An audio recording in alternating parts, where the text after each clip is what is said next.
My friends, storms are not just in the sky, they are in our minds, in our relationships, in our daily struggles. The clouds of uncertainty, the lightning of anger, the winds of worry, they come uninvited. But have you ever met someone who stands calm, even when life tries to shake them?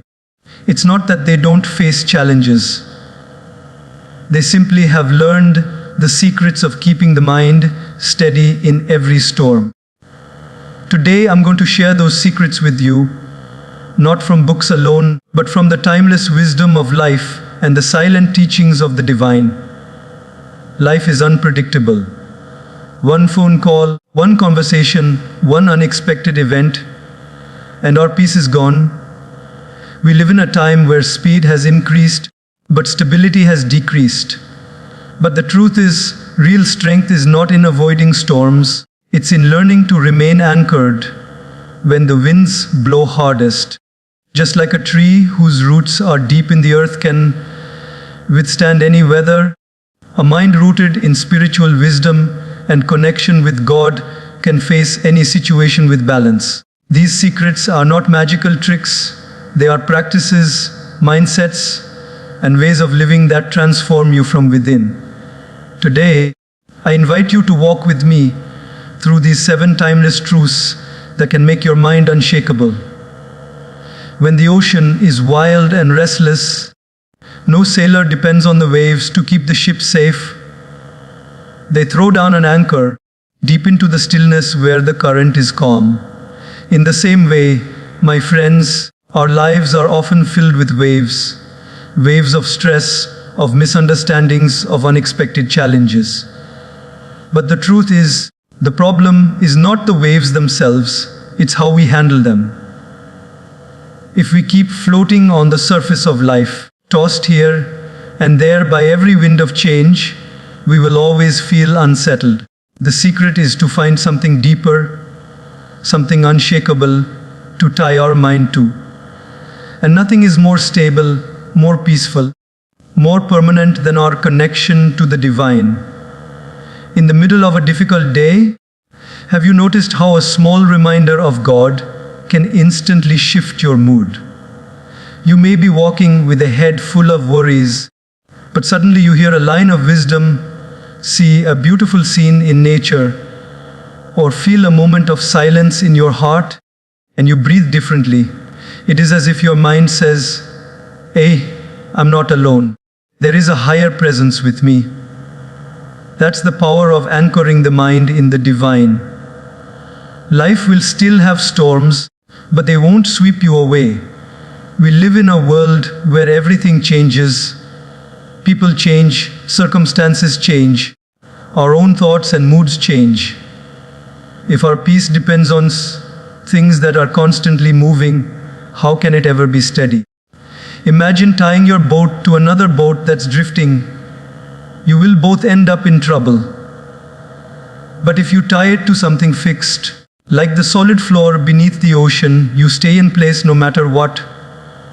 God is that solid floor, unchanging, eternal, always there, whether we feel it or not. Anchoring your mind in the divine does not mean you have to leave your responsibilities or sit in a temple, mosque, or meditation hall all day. It means you carry an awareness with you in everything you do. When you speak to your family, you remember these are souls, children of the same divine source. When you work, you remember, I am offering my effort to something bigger than just myself. Even when you rest, you remember, my breath is given by God. Let me breathe it with gratitude. This awareness transforms ordinary moments into sacred ones. There will be days when anchoring the mind feels natural, and there will be days when it feels almost impossible. On those hard days, the mind will want to run in every direction, replaying problems, imagining worst-case scenarios, holding on to anger. That's when you need the anchor the most. Sometimes the anchor is a deep breath where you silently repeat a name of God you love. Sometimes it's reading a few lines of spiritual wisdom, in the morning before touching your phone. Sometimes it's looking at the sky and reminding yourself, the same one who created this vast universe is taking care of me. These small acts are not small at all. They are the ropes that keep you tied to stability when everything else is moving. Think of people you admire for their calmness. It is not that their lives are easier than yours. Many of them face bigger storms than we can imagine: loss, health struggles, financial pressure, yet they remain composed. The reason is their mind is not floating freely in the winds of life. It is rooted in a deeper truth. They know that everything in this world is temporary, but the presence of God is constant. And that's where they keep their focus. When you start practicing this anchoring daily, you will notice subtle changes. A rude comment from someone won't disturb you for days like it used to. A delay or obstacle in your plans won't steal your sleep. You will respond more often than you react. You will smile even when things are imperfect. Why? Because your mind will stop depending on the outer weather and start depending on the inner stillness. Even science shows that the mind becomes more balanced when it has a point of focus in meditation, in prayer, in deep breathing. Spiritually, that focus is not just on emptiness, but on the highest source of wisdom and love. It's like being plugged into the main power supply. Your inner battery doesn't drain as quickly. So, my friends, the next time you feel life's storm pulling you in different directions, don't fight the waves on the surface. Drop your anchor deep. Remind yourself of the presence that never leaves you. Talk to God, not just when you need something, but simply to stay connected.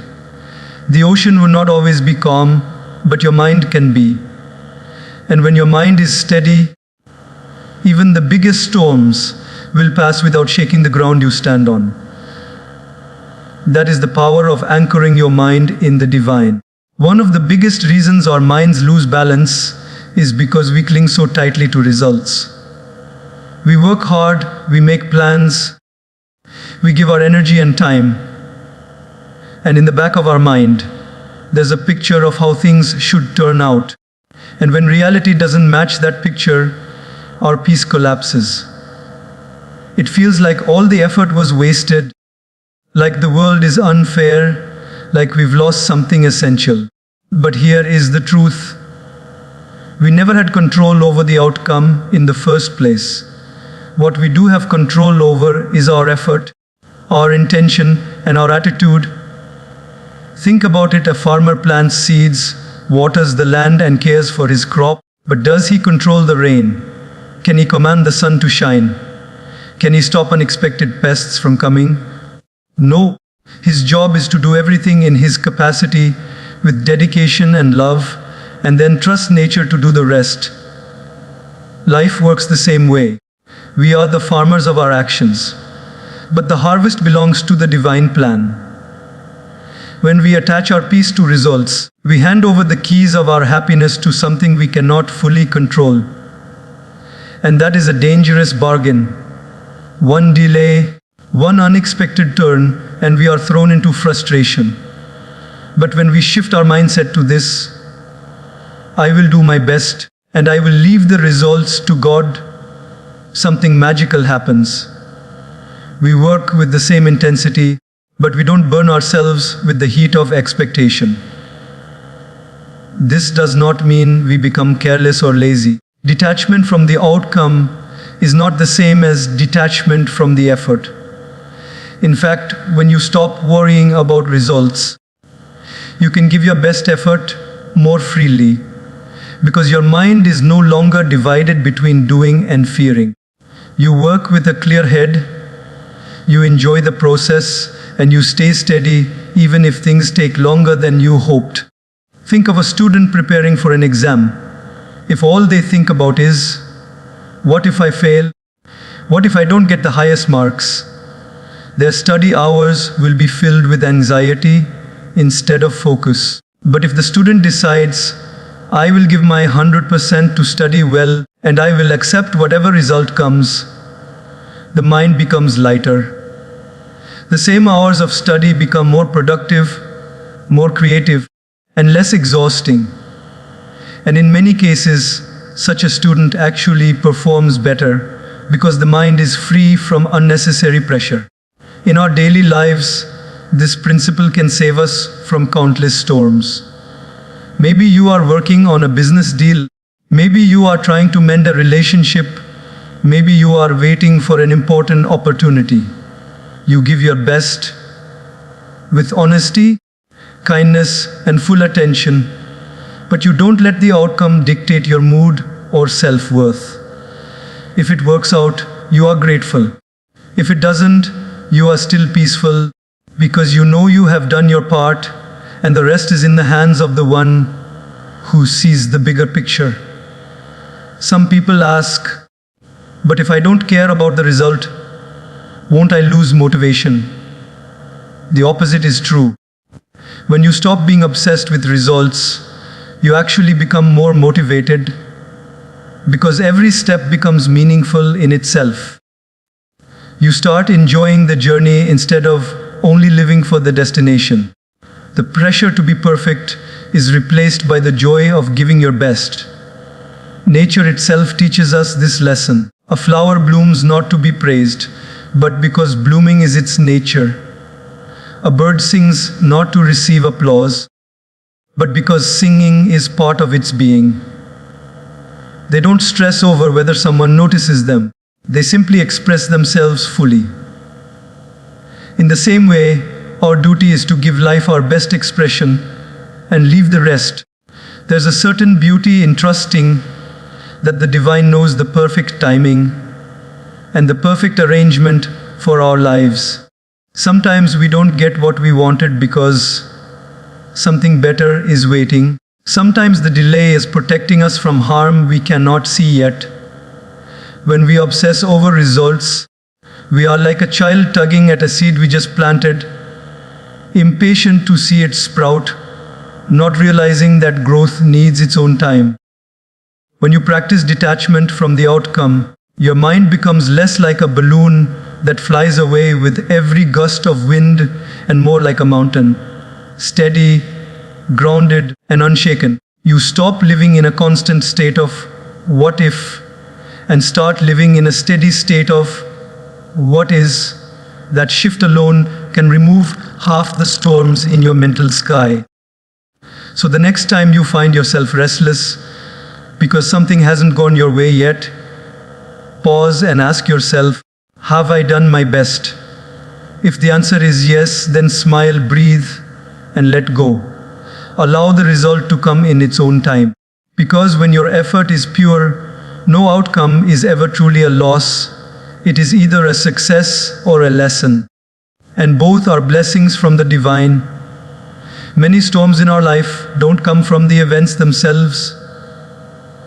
They come from how quickly and impulsively we react to them. One small incident can become a huge problem simply because we didn't pause before responding.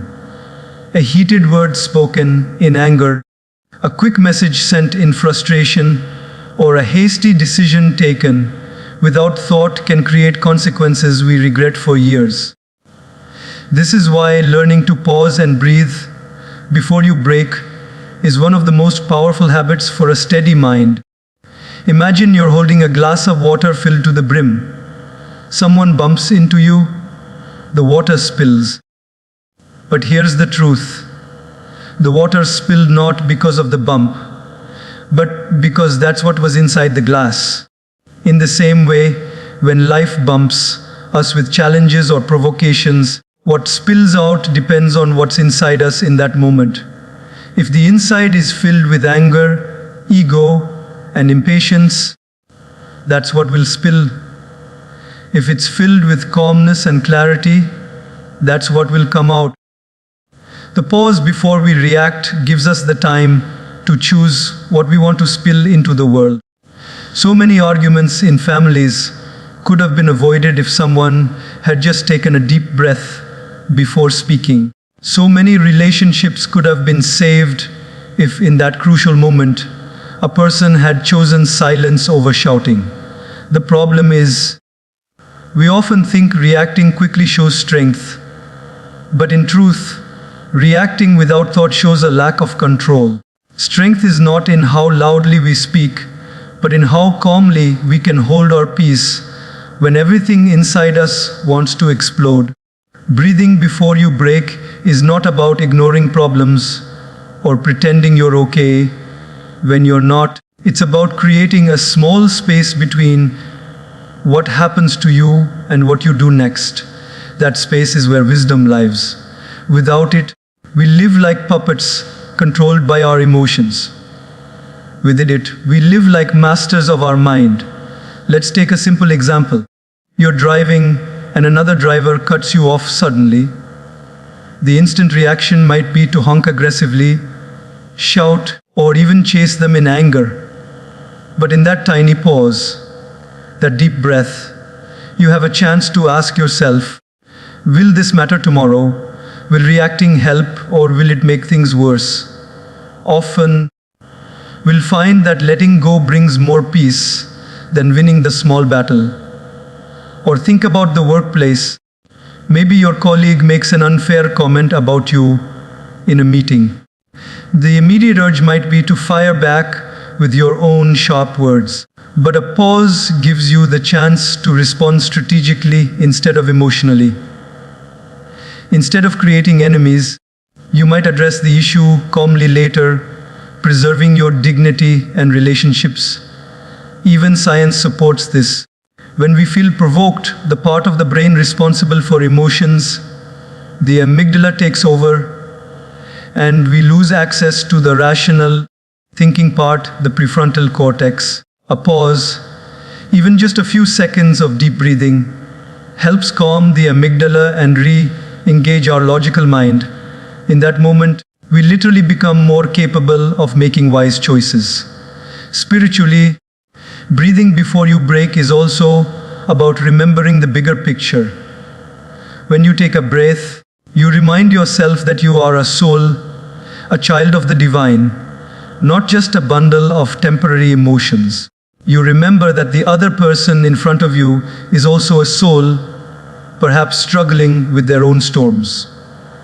From that awareness, your response will naturally be softer, wiser, and more in line with your values. One way to practice this is to make deep breathing a daily habit, not just something you do in crisis. Spend a few minutes every morning simply inhaling deeply, holding the breath gently, and exhaling slowly. This trains the mind to slow down naturally, so when a tense moment comes, the pause will be your instinct, not a forced effort. Another simple method is to create a personal reminder word or phrase. It could be something like peace, wait, or breathe. Whenever you feel anger rising, silently repeat it to yourself before acting. This is like pressing a mental pause button before you press send on a reaction you might regret. If you look at truly wise people, you'll notice they rarely respond instantly in tense situations. They listen, they absorb, they allow the moment to settle before speaking. This is not weakness, it is discipline. And discipline of the tongue and mind is far more powerful than discipline of the body. My friends, breaking is easy. Anyone can lose their temper, say hurtful words, or act without thought. But holding yourself steady when provoked, that is rare. And that rarity is what gives your mind strength and your life dignity. So the next time you feel yourself about to break, stop, take one breath, feel the air enter your lungs, feel the moment slow down. In that space, you are free. Free to choose kindness over cruelty, patience over panic, wisdom over impulse. Because in the end, storms will always come. But a mind that knows how to pause before it breaks will never be destroyed by them. It will only grow stronger, steadier, and more beautiful. There's a simple truth we all know. but often forget when life tests us. Nothing lasts forever. Every storm, no matter how fierce, eventually passes. Yet, when we're in the middle of one, it feels endless. Pain seems permanent, problems feel unmovable, and our minds convince us that we'll never see calm skies again. But the secret to a steady mind is holding on to this quiet wisdom. This too shall pass. Think back to a time when you faced a challenge that felt impossible. Maybe it was a financial crisis, a health scare, a broken relationship, or a loss that shook you deeply. At that moment, you might have felt trapped, unable to see a way forward. But here you are, on the other side of it. The problem that once consumed your every thought is now a memory. You survived it. Life moved on. You moved on. That's proof enough. Storms are temporary guests, they never become permanent residents. The trouble is, when we're inside the storm, our perspective narrows. It's like looking out from under an umbrella in heavy rain. All we see are the drops falling in front of us. We forget that beyond the umbrella's edge, the horizon still exists. The sun is still shining somewhere, even if we can't see it. A steady mind trains itself to remember the horizon, even when it's hidden. This doesn't mean we ignore the difficulties we're facing. A storm still requires shelter, effort, and care. But it means we don't allow temporary situations to convince us they are forever. The mind that knows this too shall pass doesn't panic as easily. It endures with patience, knowing that every night eventually turns into day. Daily life offers countless examples of this truth. A child cries when their toy breaks, feeling like the sadness will last forever. But soon they're laughing again, playing with something else. Adults aren't so different. We react strongly to setbacks, forgetting that the pain will soften over time. If we could step back and see our life like a movie, we'd notice that scenes change constantly. No matter how dark one scene looks, the next one could be filled with light. Nature teaches us this beautifully. Winters can be harsh, with trees bare and the ground frozen, but the seasons never fail to turn. Spring always arrives, bringing new life. The flowers don't bloom because winter has disappeared forever. They bloom knowing that seasons are part of life's rhythm. In the same way, our troubles have their season, and their season will end. The key is not just to wait for the storm to pass, but to remain steady while it's here. Imagine standing in the rain. You can either keep cursing the clouds, or you can accept that you're getting wet and focus on finding shelter. Acceptance doesn't mean you like the situation. It means you stop fighting reality and start working with it.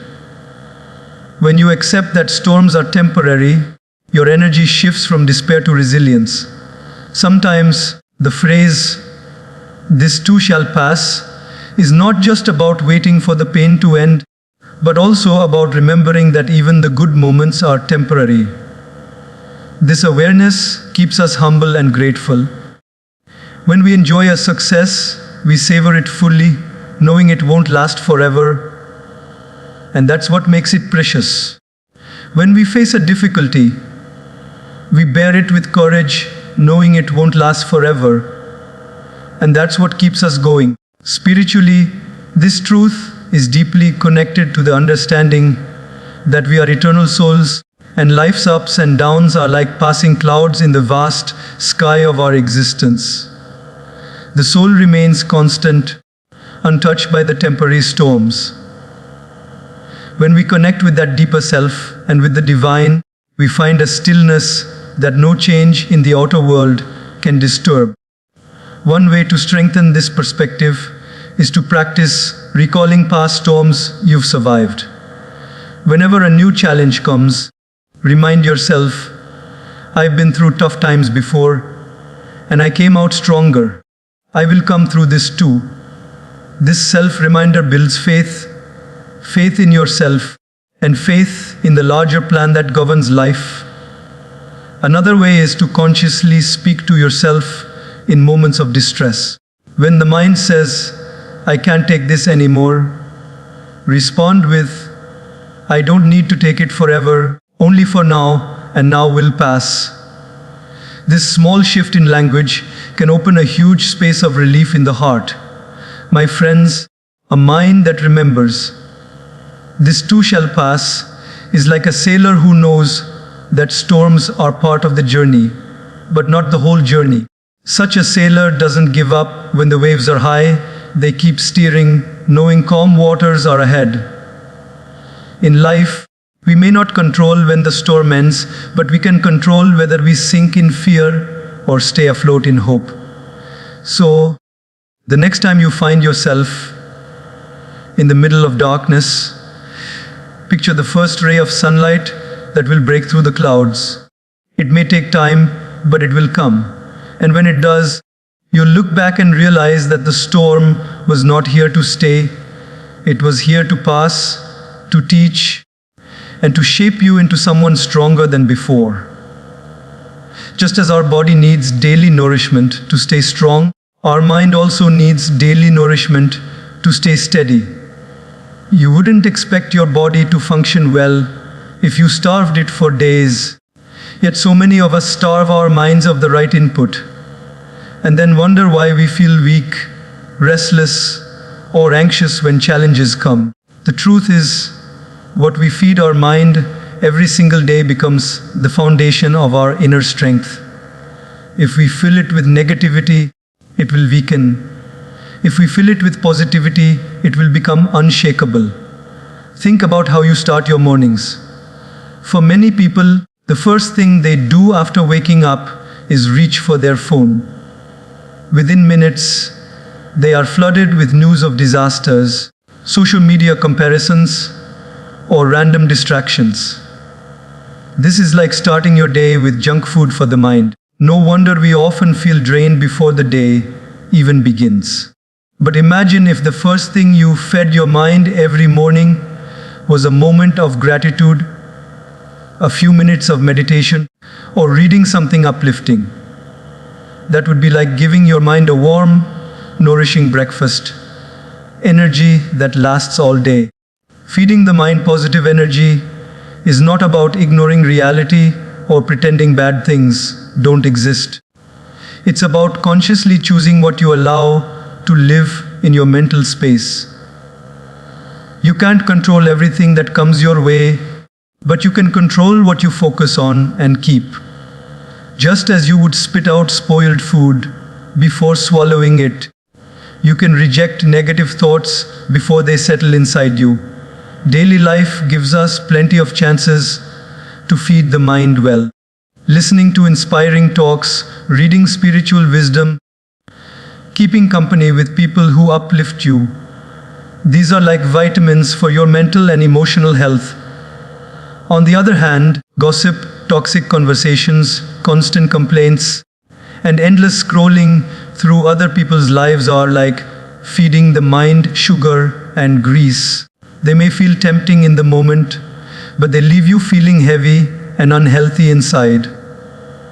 Consider this. If a gardener wants his plants to grow strong, he doesn't just water them once and forget about them. He nurtures them every day, removes weeds regularly, and makes sure they get enough sunlight. Your mind is that garden. The weeds are negative influences. The sunlight is positive inspiration, and the water is daily practice of gratitude, reflection, and connection with the divine. Without these, the garden quickly becomes overrun with things that choke your peace. Some people believe that they don't have time for positive input, but the truth is, it doesn't have to take hours.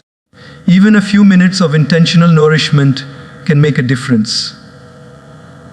Listening to a motivational message while commuting, reading a page of uplifting writing before bed, or simply taking 2 minutes to close your eyes and thank God for the day can shift your entire mindset.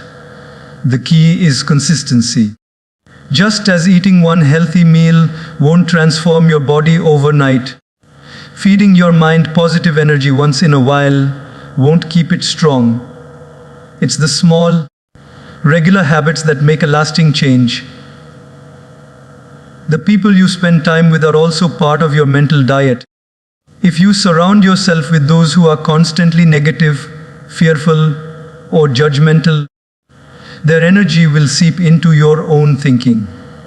But if you spend time with those who are encouraging, hopeful, and spiritually aware, their energy will lift you higher. Just like a plant grows towards the sun, your mind will naturally grow towards the light when it's exposed to it regularly. One of the most powerful sources of positive mental energy is service.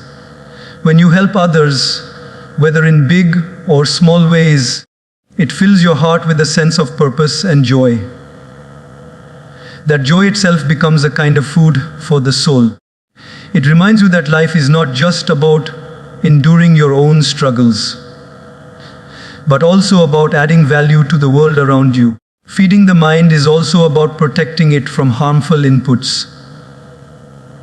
Just as you would avoid eating food you know is poisoned, you should avoid media, conversations, and environments that poison your peace. This doesn't mean cutting yourself off from the world. It means choosing wisely where you place your attention. Every thought you entertain is like a seed.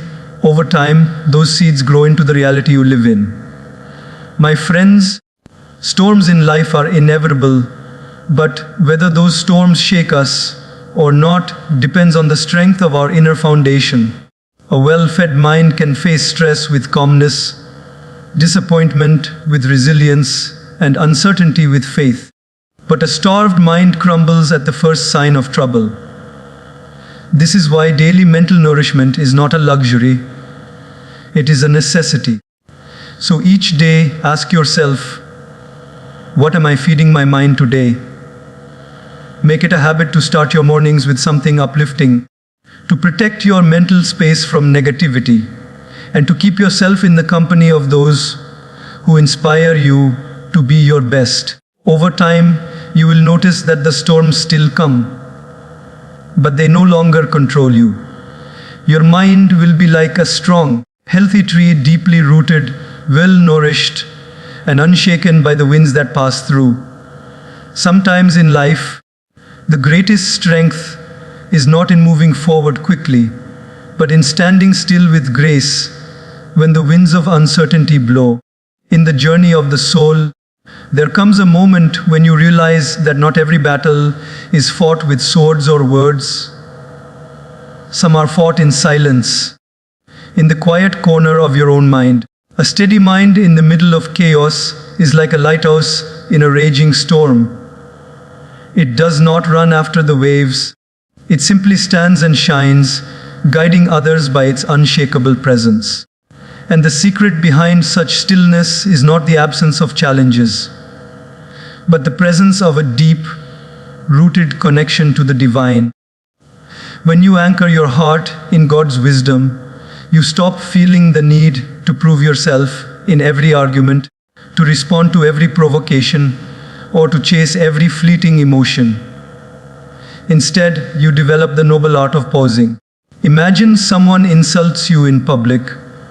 Your first instinct, like most people, might be to defend yourself, argue, or retaliate.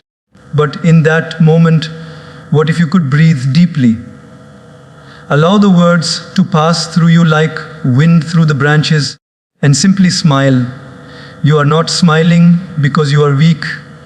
You are smiling because you have risen above the battlefield of ego. That smile is not a mask, it is a message. That your peace is not for sale, not even for the cost of your pride. This is the strength of one who understands that storms outside can never shake a temple, whose foundation lies deep in devotion. Life constantly tests us with small provocations. A rude driver cutting us off, a colleague taking credit for our work, a friend forgetting to return our call. These are not random annoyances, they are opportunities to see whether we are driven by reaction or guided by wisdom. Each time you choose silence over unnecessary conflict, each time you choose a pause over a heated reply, you are training your mind to stay steady. The mind is like a wild horse. If you let it run without reins, it will take you into dangerous territories. But if you learn to hold the reins gently yet firmly, you can ride it through any storm without losing your way. One of the most beautiful truths is that when you refuse to be disturbed, you gain the power to transform the situation. People expect a reaction, and when they don't get it, it disarms them. You may have noticed that sometimes, the more you explain yourself, the less people understand. That's because not every misunderstanding deserves your energy. A steady mind understands the value of choosing battles wisely. The energy you waste in proving yourself could instead be invested in improving yourself. The art of staying steady is not about suppressing your feelings. It's about channeling them in the right direction. If someone's words sting, acknowledge the pain within yourself, but don't let it overflow in a way that harms you or others. Instead, offer that pain to God. Whisper in your heart, I trust you. You see my truth, and that is enough. This trust acts like a shield, and soon you'll notice that people's actions no longer have the power to pierce your peace. In our daily lives, there are countless moments where we can practice this. The long queue at the grocery store is a chance to practice patience. The slow internet connection is an opportunity to train tolerance. The unpredictable delays in life are moments to surrender control. Every irritation, every delay, every disagreement is not a block to your peace. It is the gym where your inner stability is built. The more you practice, the stronger you become, until one day you'll find yourself in the middle of a storm, smiling quietly, knowing that the waves will pass, but your peace will remain. And here is the magic. When you carry such calmness within, you become a refuge for others. People will start coming to you, not just for advice, but for the way you make them feel. They will feel safer in your presence, because your steadiness tells them that no matter how wild the storm, you will not abandon the shore. In a world full of noise, your silence becomes music. In a world full of haste, your stillness becomes power. This is the gift of a mind that refuses to be dragged into every emotional current. It is a mind anchored in God's love, a heart bathed in trust, and a soul that knows the truth these storms are temporary. But the peace of a steady mind is eternal. And the more you practice this, the more life will reward you, not by removing storms, but by making you the kind of person who no longer fears them.